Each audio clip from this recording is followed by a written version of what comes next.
Coucou les amis cancer et ascendant cancer, bienvenue pour les prévisions générales pour le mois de mai 2023. Donc ce mois de mai 2023 est un mois important, on va avoir ce qu'on appelle un stellium dans le ciel dans le signe du taureau. C'est un mois important puisqu'on a une éclipse le 5 mai qui va suivre l'éclipse du 20 avril. Donc on est vraiment dans une période d'éclipse comme ça où il y a des énergies très importantes, les émotions sont très intenses avec des changements qui sont karmique, c'est vraiment une période assez majeure en astrologie. C'est un mois intéressant pour vous sur un plan dans le sens où vous vous sentez bien dans votre peau. Donc pour faire des, pas des opérations, mais des traitements ou des choses qui sont en lien avec le corps, le physique, l'esthétique, c'est un mois plutôt positif ici. Même si vous avez des opérations esthétiques, c'est très favorable. Vénus transite dans votre signe, donc ici vous êtes aidé à ce niveau-là. Vous sentez bien dans votre peau, il y a une énergie très vénusienne de douceur et de féminité qui vous vient et qui vous impacte, donc vous vous sentez bien dans votre peau. Et Vénus ici va aussi favoriser ce mois-ci vos relations amoureuses, vos relations intimes d'une manière générale, et vous serez beaucoup plus en contrôle de vos relations personnelles et intimes ce mois-ci. C'est un mois qui mettra beaucoup l'accent sur les amis, les groupes de personnes, les réseaux pour vous, avec potentiellement des problèmes de communication possibles avec vos amis jusqu'au 15 mai. Attendez-vous à ce que des amis reviennent jusqu'au 15 mai, sur les 2 premières semaines. Si c'est le cas, vous pouvez revoir, réévaluer, mais surtout pas repartir sur des nouvelles bases tant que Mercure est rétrograde. Attendez que Mercure reprenne sa course si vous voulez reprendre vraiment contact et aller direct avec une personne, des amis qui reviennent du passé. Mais effectivement, comme je l'ai dit, vous pouvez vous attendre à pas mal de malentendus, à des difficultés de communication avec les amis, les groupes de personnes ou dans le collectif jusqu'au 15 mai. Le 16 mai, Jupiter va entrer en taureau. Ça, c'est une énergie qui va impacter pour un an. Donc ça va être important.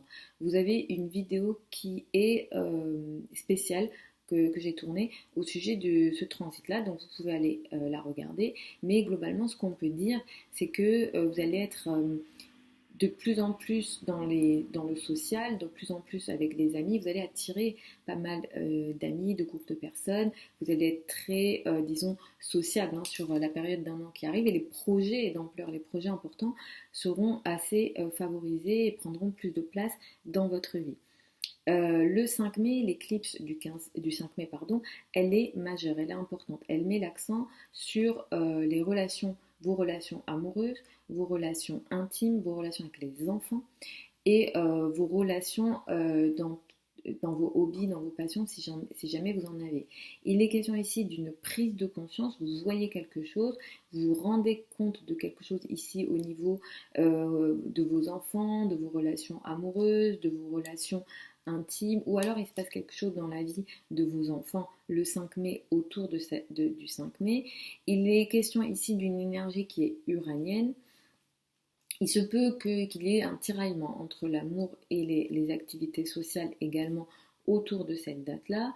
Mais comme je dis, c'est une éclipse qui est uranienne, donc vous pouvez vous attendre à des événements surprenants, à des événements soudains, à des événements, on va dire, électriques dans les rapports avec les amis, les groupes de personnes, et il y a un tiraillement avec le domaine amoureux. Donc attention à ça autour du 5 mai, essayez d'arrondir les angles et d'être d'éviter des situations très électriques, parce que Uranus peut créer des énergies de rupture ici en relation avec vos amis ou des groupes de personnes autour du 5 mai.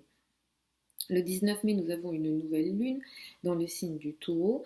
Donc, comme je l'ai dit, c'est un mois qui va beaucoup mettre l'accent sur l'activité sociale et les amis pour vous. À partir du 20, du 21, sur sur les 10 derniers jours du mois, vous allez être en retrait du social.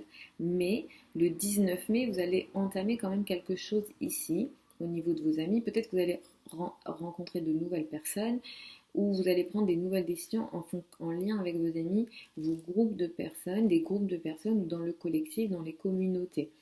Ce qui va se passer ici, ça va vous faire du bien et ça va créer une énergie de transformation, voire de guérison sur les 15 jours au moins qui suivent la date du 19 mai ici dans vos relations avec le collectif. Pour certains d'entre vous, vous allez prendre la décision au contraire de vous isoler et de rentrer voilà, dans une autre période d'isolement et de retrait qui va vous faire du bien et qui peut créer, comme je l'ai dit, une énergie de guérison et de transformation.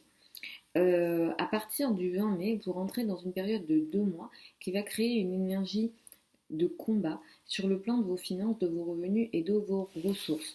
Typiquement, ça, c'est très, c'est très typique, j'ai envie de dire, je répète le mot, mais c'est très typique d'une énergie de combat que vous menez pour vos finances, où il y a peut-être beaucoup de rentrées d'argent, mais où ça sort aussi beaucoup. Donc soyez vigilants à ça à partir du 20 mai sur une période de 2 mois. Mais clairement, vous allez vous battre pour vos revenus et vos ressources. Le 21 mai, j'insiste sur cette date, je reviendrai sur cette date et j'en reparlerai dans d'autres vidéos. Et le 21 mai, pardon, nous avons une opposition Mars-Pluton. Ça, c'est une énergie de terreur en astrologie. Mars, c'est la planète de la guerre et Pluton, c'est l'octave supérieure de Mars. Ici, Pluton symbolise la mort au sens propre et au sens figuré, et c'est les crises. Au niveau beaucoup plus mondial, on verra, j'en reparlerai, mais on pourra s'attendre à des événements de terreur, hein, clairement. Pour vous, il va falloir être vigilant à vos finances, à vos revenus, à vos ressources. Le 21 mai, il y a une énergie de conflit ici potentielle sur le plan de vos revenus autour du 21 mai. Pour certains d'entre vous, ça va toucher directement vos rapports avec le partenaire et l'autre d'une manière générale. Attention à vos rapports avec le partenaire au niveau couple. Il peut être question d'un conflit très important qui peut prendre une ampleur presque irréversible ici dans les rapports avec l'autre, vos associés si vous en avez, le partenaire au niveau couple, toute forme de partenariat, toute forme de relation à deux, ou encore les procès si vous êtes concerné d'une manière ou d'une autre par des procès. Pour vous, hein, ascendant cancer, le 21 mai c'est absolument pas favorisé, ou vos adversaires directs, vous pouvez être attaqué ou vous sentir attaqué. Donc soyez vigilants à cette date-là, ne prenez vraiment aucun risque, j'insiste. L'astrologie, c'est pas là pour vous faire peur, c'est fait là pour prévenir. Donc ne voyez pas ça d'un mauvais œil de mon côté, et ni de la part de la plupart des astrologues, on fait vraiment pas ça pour faire peur, on fait ça pour prévenir et pour aider. Donc voilà, soyez vigilants à vos rapports avec l'autre et au conflit, si jamais il y a quelque chose, voilà, vous êtes au moins responsable de vos réactions et voilà, d'éviter d'aller vers une énergie plutonienne qui est destructrice ici et qui peut créer voilà, une énergie de non-retour en arrière. Donc voilà les amis, cancer et ascendant cancer pour ces prévisions générales pour le mois de mai 2023. Vous avez sous la vidéo certains liens vers mon site internet si vous souhaitez une consultation privée avec moi, sachant que les délais actuels sont d'1 mois, donc vous avez tout ça sous la vidéo. Si vous souhaitez apprendre l'astrologie avec moi, la prochaine session de formation démarre au mois de juin, vous pouvez dès maintenant s'inscrire et il y a des places, donc vous avez ça également sous la vidéo. Je vous embrasse, je vous retrouve vendredi pour les prévisions hebdomadaires habituelles et je vous souhaite un très bon mois de mai 2023.